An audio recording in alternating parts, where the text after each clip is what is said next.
బంగాళాఖాతంలో అల్పపీడనం కొనసాగుతుంది. దీని ప్రభావంతో ఆంధ్రప్రదేశ్‌లోని పలు జిల్లాలకు ఆరెంజ్, యెల్లో, గ్రీన్ మొత్తం ఈ 3 అలర్ట్‌లనైతే జారీ చేసినటువంటి పరిస్థితి అయితే ఉంది. అసలు ఎక్కడెక్కడ వర్షాలు అధికంగా కురిసే అవకాశం ఉంది? ప్రస్తుతం మనతో విశాఖ వాతావరణ కేంద్రం అధికారి జగన్నాథ్ కుమార్ గారు ఉన్నారు. సార్, హెవీ రైన్స్ అసలు కురిసే అవకాశం ఉందా? ఇప్పటికే కృష్ణా, గుంటూరు లాంటి ప్రాంతాల్లో భారీ వర్షాలు కురిసి ఎక్కడికక్కడ నీళ్లు వాటర్‌తో స్తంభించిపోతున్నటువంటి పరిస్థితి ఉంది.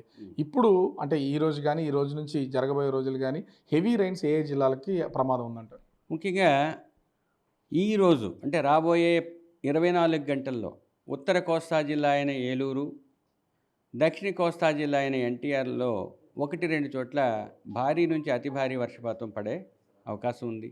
మరియు కోస్తా జిల్లాలైన శ్రీకాకుళం, విజయనగరం, పార్వతీపురం, అల్లూరి సీతారామరాజు, పల్నాడు, ప్రకాశంతో పాటు నంద్యాల, కర్నూలులో 1, 2 చోట్ల భారీ వర్షపాతం రాబోయే 24 గంటల్లో నమోదయ్యే అవకాశం కనిపిస్తుంది.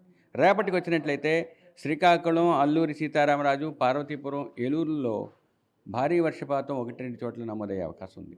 నిన్నటి అల్పపీడనం ఈరోజు కొంచెం ముందుకి కదిలి ఈరోజు వాయువ్య బంగాళాఖాతం, దానికి ఆనుకుని ఉన్న పశ్చిమ మధ్య బంగాళాఖాతంలో అనగా ఉత్తర ఒడిశా, దక్షిణ ఒడిశా, ఉత్తర కోస్తా ఆంధ్రప్రదేశ్ ఆనుకుని ఉన్న తీరంలో కొనసాగుతుంది.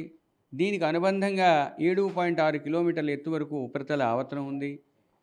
ఇది రాబోయే 24 గంటల్లో పశ్చిమ వాయువ్య దిశలో పయనించి దక్షిణ ఒడిశా, ఉత్తర కోస్తా ఆంధ్రప్రదేశ్ మీదుగా పయనించే అవకాశం ఉంది. దీని ప్రభావంతో రానున్నటువంటి వారం రోజులు కూడా ఇదే విధంగా వర్షాలు కురిసే అవకాశం ఉందా? ముఖ్యంగా ఏ జిల్లాల్లో అధికమైనటువంటి, అంటే మీరు చెప్పినట్లుగా ఏలూరు, ఎన్టీఆర్ జిల్లాలకైనా ఇంకా వేరే జిల్లాలకి ఏమైనా అధిక వర్షాలు కురిసే అవకాశం ఉందా? సిస్టమ్ పైకి వెళ్తుంది కాబట్టి రెయిన్ఫాల్ మామూలుగా నైరుతి ఋతుపవనంలో నైరుతి దిశలో ఉన్న ప్రాంతానికి కేంద్రీకరించే అవకాశం ఎక్కువగా ఉంది. నిన్న ఏలూరు తరువాత ఎన్టీఆర్ జిల్లాల్లో పడిన వర్షం ఈరోజు ఇంకొంచెం పైకి ఉన్న జిల్లాల్లో విస్తరించే అవకాశం ఉంది. ఈరోజు ఇందాక చెప్పుకున్నట్లుగా ఏలూరు, ఎన్టీఆర్లో భారీ నుంచి అతి భారీ, మిగతా చెప్పుకున్న జిల్లాలు ముఖ్యంగా శ్రీకాకుళం నుంచి పల్నాడు వరకు ఉన్న జిల్లాల్లో, మిగతా జిల్లాల్లో మీకు భారీ వర్షపాతం 1, 2 చోట్ల నమోదయ్యే అవకాశం ఉంది. అంటే ఇప్పటికే కొన్ని వాడరేవుల్లో ప్రమాద హెచ్చరికలు జారీ చేశారు. ఇంకా పెంచడం ఏమైనా జరిగిందా, లేకపోతే తగ్గించడం జరిగింది? ఎక్కడి వరకు ఉన్నాయి? ఎన్నో నెంబర్ ఉంది. ఈదురుగాలు కొనసాగుతూ ఉన్నందువల్ల నిన్న నిజాంపట్నం ఓడరేవు వరకు ఉన్న 3వ నంబర్ ప్రమాద హెచ్చరికని కొంచెం తగ్గించి పైకి, అంటే కళింగపట్నం నుంచి మచిలీపట్నం వరకు ఉన్న ఓడరేవులైన కళింగపట్నం, భీమునిపట్నం, విశాఖపట్నం, గంగవరం, కాకినాడ, మచిలీపట్నం వరకు మాత్రమే 3వ నంబరు ప్రమాద హెచ్చరికని ఎగురవేయడం జరిగింది. అంటే మత్స్యకారుల పొజిషన్ ఏంటి అసలు? ఇప్పటికే వాళ్ళకి ఏమైనా హెచ్చరికలు జారీ చేశారా? దీని ప్రభావం ఏమైనా ఉంటుందా? ఇంకా ఉంది. మత్స్యకారులు ఈరోజు ఉత్తర కోస్తా ఆంధ్రప్రదేశ్, యానాం మరియు దగ్గరున్న దక్షిణ కోస్తా ఆంధ్రప్రదేశ్ జిల్లాలకు ఆనుకుని ఉన్న తీరం వెంబడి, తీరం ఆవల కూడా 40 నుంచి 50 కిలోమీటర్లు, గరిష్టంగా 60 కిలోమీటర్ల వేగంతో ఈదురుగాలు వీచే అవకాశం ఈరోజు ఉంది. రేపు కోస్తా తీరం అంతటా కూడా అదే పరిస్థితి ఉంది. 3వ రోజు ఓన్లీ మళ్ళీ ఉత్తర కోస్తా ఆంధ్రప్రదేశ్ తీరం వెంబడి ఆవల కూడా అటువంటి పరిస్థితి ఉంది. 3 రోజులైతే తీరం వెంబడి ఉన్నాయి.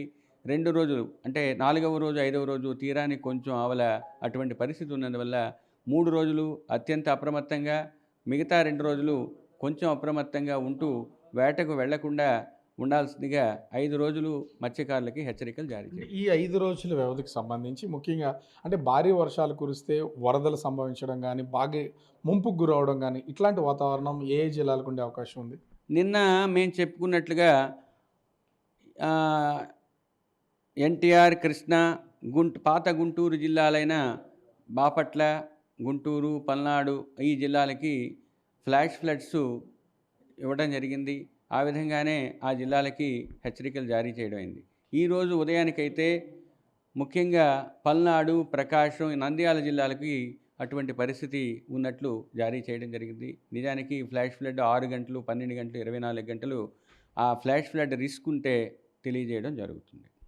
ఓవరాల్గా చూస్తే అటు బంగాళాఖాతంలో ఏర్పడినటువంటి ఈ అల్పపీడన ప్రభావంతో రానున్నటువంటి 5 రోజులు కూడా కొన్ని చోట్ల ముఖ్యంగా ఎన్టీఆర్ జిల్లా, ఏలూరు జిల్లాలకి అతి భారీ వర్షాలు కురిసే అవకాశం ఉంది.